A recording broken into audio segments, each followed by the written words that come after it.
Iran যুদ্ধ ও নিখোঁজ pilot উদ্ধার অভিযান ঘিরে চরম উত্তেজনার মধ্যেই মার্কিন প্রেসিডেন্ট ডোনাল্ড ট্রাম্পের শারীরিক অবস্থা নিয়ে সামাজিক যোগাযোগ মাধ্যমে তীব্র গুঞ্জন ছড়িয়ে পড়েছে।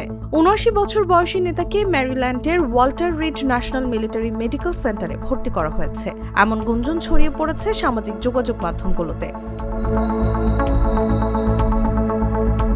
পরিস্থিতি সামাল দিতে শেষ পর্যন্ত মাঠে নামতে হয়েছে হোয়াইট হাউসকে।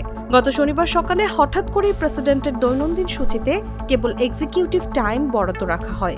এরপর দ্রুতই হোয়াইট হাউস থেকে লিড ঘোষণা করা হয়, যার অর্থ সেদিন প্রেসিডেন্ট আর জনসম্মুখে আসবেন না।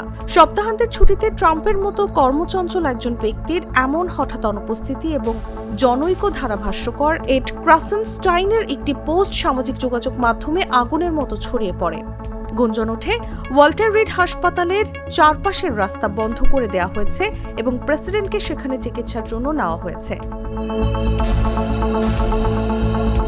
এই জল্পনা ছড়িয়ে পড়ার পরপরই হোয়াইট হাউসের র্যাপিড রেসপন্স টিম এক্সে পোস্ট করে জানায়, উন্মাদ লিবারেলরা যখন দেখে প্রেসিডেন্ট ১২ ঘন্টা গণমাধ্যমের সঙ্গে কথা বলছেন না, তখনই তারা এমন সব পাগলামিপূর্ণ ষড়যন্ত্র তত্ত্ব আবিষ্কার করে।